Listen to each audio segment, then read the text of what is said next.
वर्ष तक तो है तो दुखी था, बहुत दुखी था। आज को दिन ऐसा खुशहाल है जो हमारे घर के परजाई लोग लग रहा है जो खुशहाली मना रहे हैं। सबसे पहले सिपाही को बुला करके, क्यों न महारानी को बुला करके, मैं खुशी को राजा चंद्रवली की कोई चीज की कमी नहीं है, मैं खुशी के दान करूं। जय हो यजमानपुर में जब भंडारा खुशी से करवे सोता समाज है। हे यो बाबू से अरे राजा चंद्रवली खुशी के दान महाकलियां साधु संत के भोजन करा के, भोजन दक्षिणा करा के, जिनके तन पर वस्त्र नहीं रहते वे वस्त्र दे के विदा करवे।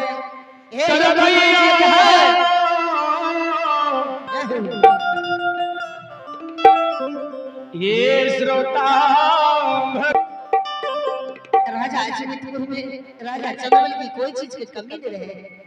एक दिन यही चले राजा चंद्रवली और रानी दोनों आदमी मिल के बाबा धर्मराज के अर्जी क्या के संसार के मेरे सिपाही और ये मुंशी दीवान जितना है सब रोते रहते हैं।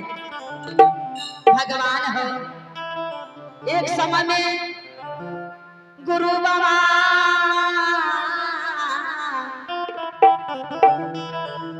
अजमेरपुर में एक समय चले जो अजमेरपुर में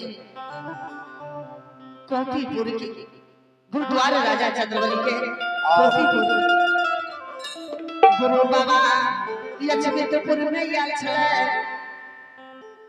ए झूठा वचन अजमेरपुर में गुरु बाबा मिल के रानी चंद्रावती अपना आचर में 5 गो गेठरी पहने लेल के समाज बाबू हो।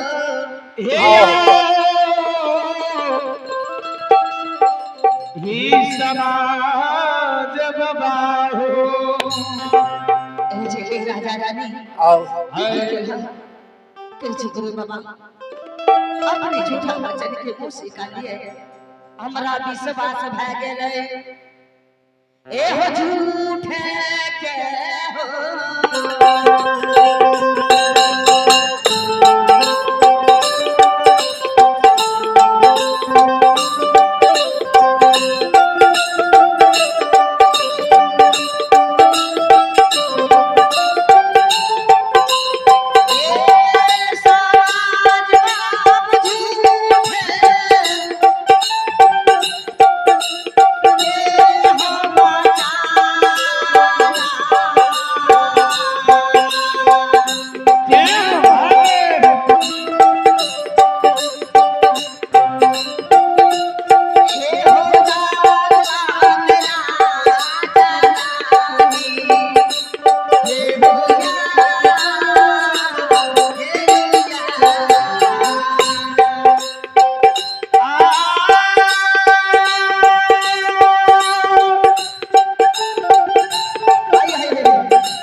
रानी चंद्रावती अपने आंचल में 5 गो गुठरी बांध गया।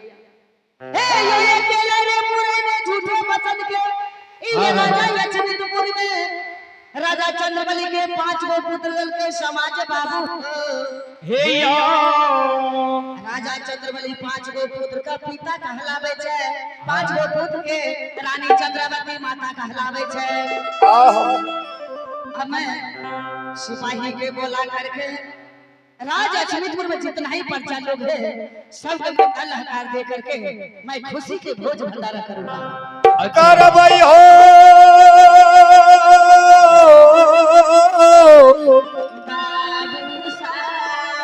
तेरो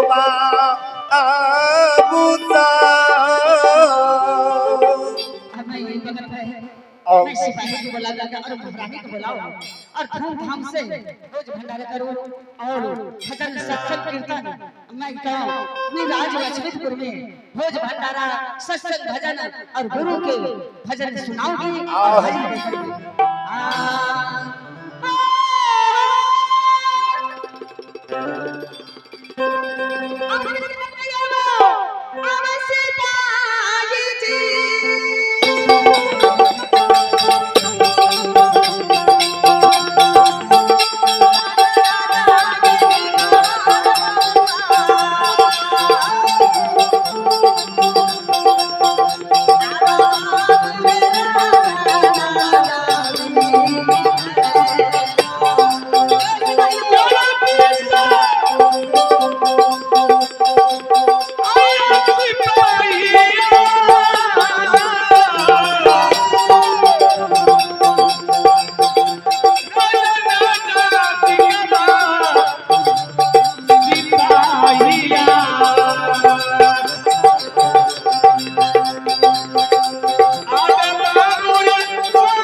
खेलत रही धूपत रही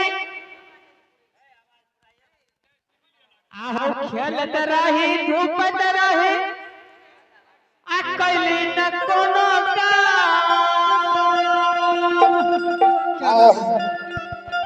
मोहन मन विचारत रहे मन विचारत रहे जब हो मन नागर काम बोलबा राम राम राम राम होगा बाबा धर्मराज के महिमा बड़ा महान छे राम राम होगा बाबा धर्मराज के महिमा बड़ा महान छे।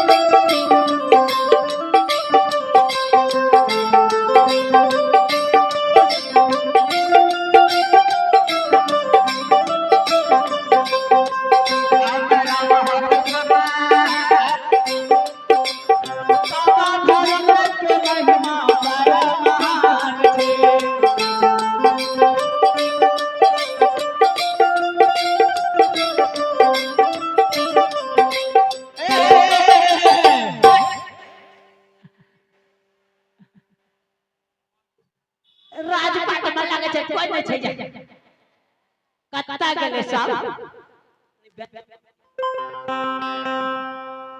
ने राज में ककरो देखे छे ने जटका छोरा का देखे छे ने मझला का ने छोटका